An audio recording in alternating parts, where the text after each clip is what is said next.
ये दो सवाल आए हुए हैं आरआरबी एनटीपीसी 2016 में। ये चैप्टर है महत्तम समापवर्तक मासा। मासा दो विधि से ज्ञात किया जाता है, एक तो गुणनखंड विधि से और दूसरा भाग विधि से। ये जैसे इसको गुणनखंड विधि से ज्ञात करेंगे आसान तरीके से। 72 168 दो से ले जाओ, 4 से भी चला जाएगा, थोड़ा बड़ी संख्या से ले जाओ। 4 एकम 4 बट्टे 32, 4 चौके 16, 4 एकम 4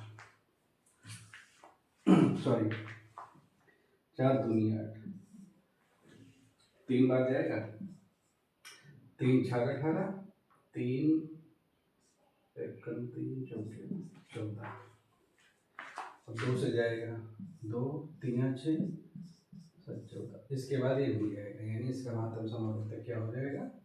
4 गुणे 3 गुणे 2 = 12, दूनी 24 आंसर हो जाएगा। अगला है, ये बहुत महत्वपूर्ण। अब ये इसमें देखिए कैसे ये पता चलेगा ये किसका फैक्टर है, किससे जाएगा किससे नहीं जाएगा। तो इसकी बहुत अच्छी विधि है, देखना। 1757 और 2259 का मासा, इसको जो है 2259 से भाग देंगे। एक बार जाएगा 1757, 2 बचा 0, और यहाँ पर 5। अब यहाँ पर ये वाली डिजिट उतार लेंगे 1757। अब ये कितने बार जाएगा? 502 से ये 3 बार जाएगा। 3 नहीं 6 0 3 5 15। अब फिर ये वाली डिजिट उतार लेंगे 502, कितनी बार जाएगा? 2 बार जाएगा। 2 2 2 एकम 2, 2 पंचे 10, 2 दूनी 4 5, यानी आंसर क्या हो जाएगा? 251 मासा।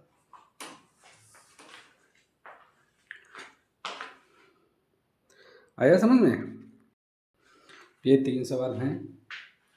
वह महत्तम संख्या ज्ञात करें जो 144 और 216 को विभाजित करें। ये महत्तम संख्या है, यानी इसमें निकाला जाएगा मासा, जो 144 और 216 को विभाजित करें। 4 से जाएगा, 4 3 12, 4 6 24, 4 पंचे 20, 4 चौके 16। एक साथ 4 2 से भी ले जा सकते हैं। और अब देखिए 6 बार जाएगा, 6 4 36, 6 9 54, 3 से जाएगा, 3 दूनी 6, 3 3, अब नहीं जाएगा। तो ये 4 6 और 3 का मल्टीपल क्या हो जाएगा? 4 6 72, ये आंसर। अगला सवाल है, दो सहअभाज्य संख्याओं का गुणनफल 117 है। 117, तो उनका मासा ज्ञात कीजिए। दो सहअभाज्य संख्या यानी वो संख्या जो केवल खुद से ही विभाजित हो और 1 से विभाजित हो। यानी कोई संख्या है a इंटू, मान लीजिए ये संख्या है, कोई संख्या 7 है और दूसरी संख्या 13 है, तो इनका मासा क्या होगा? 1 आएगा, क्योंकि ये खुद से और 1 से ही डिवाइड है।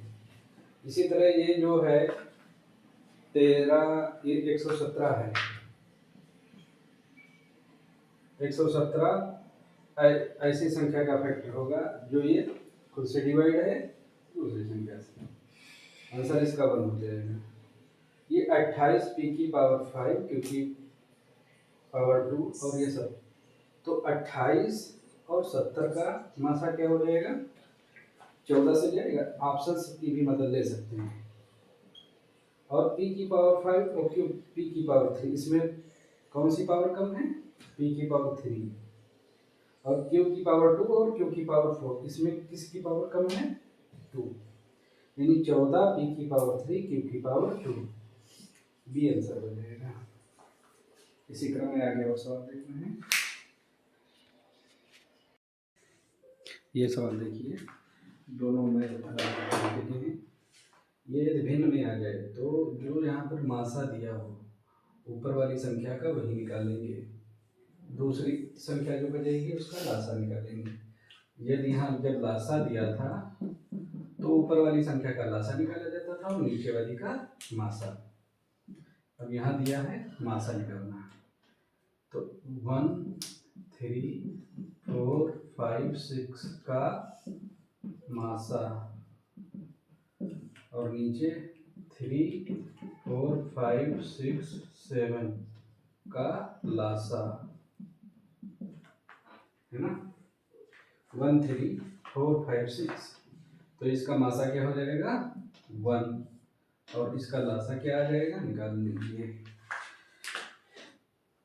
3 4 5 6 7, 3 4 5 6 7, पहले तो 3 से ले 1 4 5 2 7, फिर ले जाइए 2 से 1 2 5 1 7, 1 1 5 1, अब 5 से जाएगा फिर 7 से जाएगा, बस वहाँ 3 गुणे 2 गुणे 2, 5 दूनी 10, 7 दूनी 14, 7 98, 3 दूनी 6, 7 42 गुणे 10, यानी क्या हो जाएगा 420 आंसर। अच्छा ये सवाल देखिए, 3 संख्याएं दी हो तो भाग विधि से कैसे मासा ज्ञात किया जाएगा। 108 को पहले 288 से ले जाएंगे, देखना ऐसे ऐसे 2 बार जाएगा, 2 8 16, 2 1 2, 2 बचेगा 7, ये 72 जाएगा, ये वाली डिजिट यहाँ उतार लेंगे, फिर एक बार जाएगा 72, यहाँ 36 बचेगा, ये वाली डिजिट फिर यहाँ उतारेंगे, 36 दूनी 72, इन दोनों संख्याओं का मासा 72 आया, सॉरी 36 आया। अब 36 को इससे डिवाइड करेंगे, 36 को 360 से डिवाइड करेंगे, 10 बार जाएगा, पूरा कट गया, यानी मासा क्या हो जाएगा 36।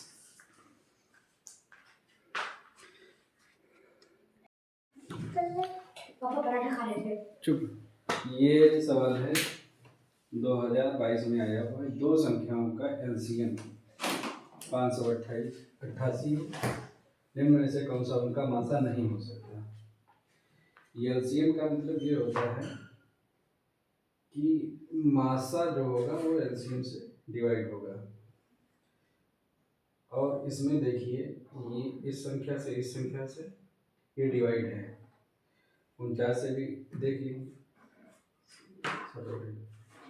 21 28 सभी से डिवाइड है, 35 से ये डिवाइड नहीं है, और ये देखिए 7 गुणे 5 का है, गुणे 7, 7 गुणे 3, 7 गुणे 4, 588 बटे 7 8 56, 7 चौके 28, फिर जो है 7 से जाएगा 7, 7 दूनी 14, और ये 84 जो है 3 से भी डिवाइड हो जाएगा, 4 से भी डिवाइड हो जाएगा, ये सभी का डिवाइड हो जाएगा, बस इसको छोड़कर, यानी सी।